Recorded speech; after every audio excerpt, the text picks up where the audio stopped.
여러분 안녕하십니까, 황시열 변호사입니다. 지금 산업부 장관 김정관이 긴급 입장을 내놓았습니다. 삼성이 파업을 하면 긴급 조정이 불가피하다는 겁니다. 긴급 조정권을 발동하겠다는 얘기가 되겠죠. 삼성은 2등 아니라 생존이 어렵게 된다라고 말을 했습니다. 사측은 합당한 보상을 제시하고 노측은 지속 가능성 고려한 배분을 요구해야 된다. 사측은 합당한 보상을 제시하고 노측은 지속 가능성이 있는 그런 배분을 요구해야 된다라고 얘기했습니다. 이 소식 빠르게 전하겠습니다. 자, 지금 정부의 입장이 나온 겁니다.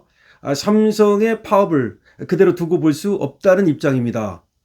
김정관 산업통상부 장관이 오늘 삼성전자 파업에 대해서 산업부 장관으로서는 만약 파업이 발생한다면 긴급 조정도 불가피하다고 생각한다라고 말했습니다.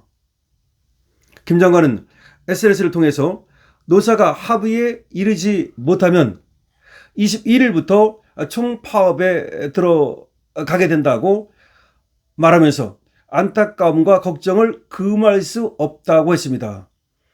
노사 양측이 조속히 대화를 재개하기를 간곡히 촉구한다고도 말했습니다. 오늘 중앙노동위원회는 삼성전자 노사에 사후조정회의 재개를 공식 요청했습니다. 삼성전자 회사 측도 노동조합에 성과급 갈등 해결을 위한 추가 대화를 제안했습니다.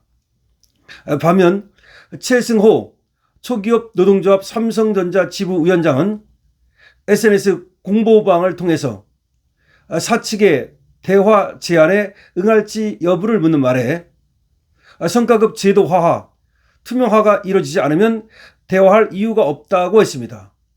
성과급을 제도화하자는 겁니다. 이게 문제입니다.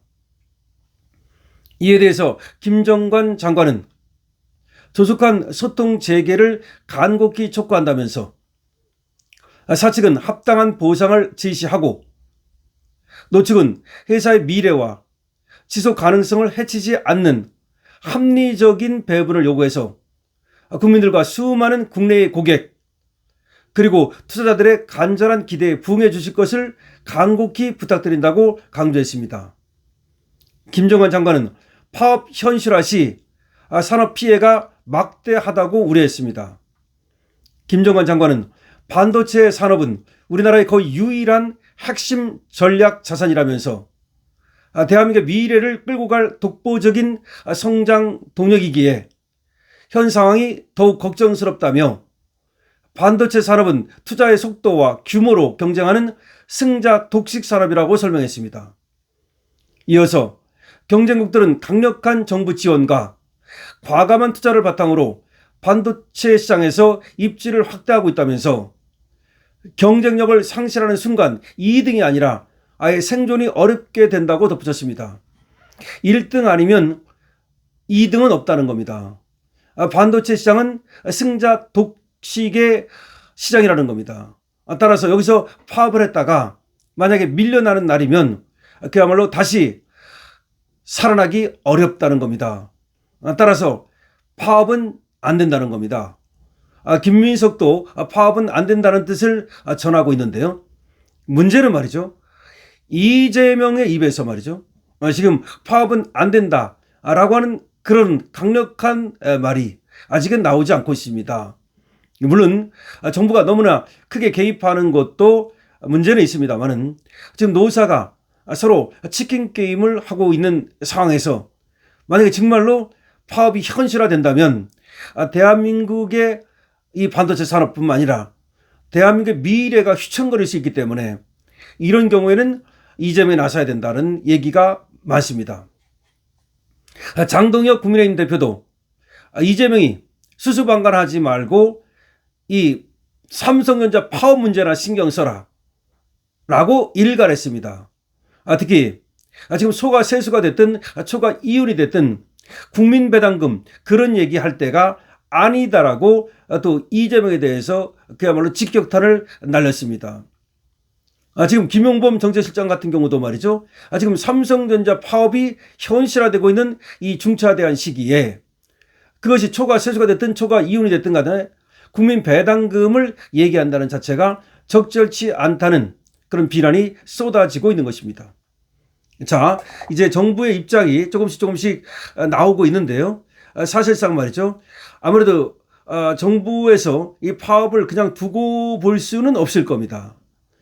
그러다가는 말이죠. 정말로 대한민국의 이 삼성전자라고 하는 초인류 기업이 정말 나락으로 떨어지는 하나의 이게 단초가 될 수 있기 때문이죠. 파업 좀 한다고 해서 금방 이 삼성전자가 어떻게 되겠는가, 그렇게 안이하게 생각할 때가 아닙니다. 지금 김정관 장관이 얘기하는 것처럼 반도체 산업은 말이죠, 아주 과감한 투자가 필요하고 속도가 중요하고 규모가 중요하기 때문에 이게 그것이 균형이 무너지는 순간 2등이 되는 거 3등이 되는 것이 아니라 아예 생존하기 어렵게 될 가능성이 있다는 겁니다. 그렇잖아도 사실 우리가 반도체에서 완전히 1등을 달리는 것 같지만 그렇지도 않습니다. 대만의 TSMC라든지 미국의 마이크론, 인텔 등등, 그 다음에 중국에서도 말이죠, 반도체 산업에 올인하고 있습니다. AI 시대를 맞이해서 반도체 산업은 반드시 육성해야 할 산업이기 때문에 국가가 지원을 합니다. 미국도 국가의 지원이 상당합니다. 일본도 말이죠, 다시 반도체 부활을 노리고 있습니다. 이런 상황에서 국가의 지원 없이 오로지 기업만의 힘으로 여기까지 온 우리 삼성전자, 만약에 파업으로 인해 가지고 정말 100조까지 손해를 볼 수 있다는 말이 나오는데, 그래서 투자들이 빠져나가고 또 이 돈이 또 성과급으로 너무 많이 나가서 제때 투자를 하지 못한다면 이거는 큰일입니다. 그리고 주주들도 등을 돌릴 가능성이 또 있다는 것도 알아야 되고, 또 하나 중요한 것은 말이죠, 지금 반도체는 마구 만들어 놓고 나서 마구 찍어내 놓고 나서 그걸 시장에 팔듯이 그렇게 하는 게 아닙니다. 거의 주문형 생산입니다. 지금 반도체는 거의 주문을 받아서 주문에 맞게 만들어서 파는 것이 지금 대세이기 때문에 지금 고객들이 이제 삼성전자의 파업으로 인해서 제품을 구할 수 없다면, 반도체를 구할 수 없다면 다른 데로 발길을 돌릴 수가 있습니다. 예를 들어서 지금 미국의 반도체 회사라든지, 물론 뭐 하이닉스로 돌릴 수도 있겠습니다만은, 그러나 하이닉스로 돌린다 해서 하이닉스가 다 할 수 있는 것도 아니지 않습니까? 왜냐하면 또 이 캐퍼의 한계가 있기 때문에. 그러면 오히려 다른 나라로 갈 가능성도 배제를 할 수가 없는 겁니다. 어쨌든 그렇기 때문에 고객을 잃을 수가 있다는 거죠. 투자자를 잃을 수가 있죠. 고객을 잃을 수가 있죠. 그다음 더 중요한 것은 신뢰를 잃을 수가 있죠. 절대로 삼성전자 파업 그대로 둘 수 없습니다.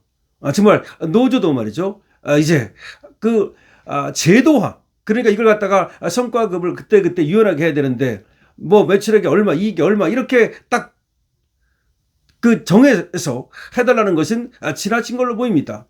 물론 노조도 어느 정도 성과급을 요구할 수는 있겠지만 그걸 제도화하고 그리고 상한선을 폐지하고 이런 거는 이게 지나친 걸로 보이는데 말이죠. 지금 삼성전자 주주들도 지금 또 시위라든지 여러 가지 또 행동할 이런 또 태세를 보이고 있는데, 하여튼 간에 이 삼성전자, 우리의 초인류 기업, 제대로 좀 이 파업 문제가 해결되기를 바랍니다.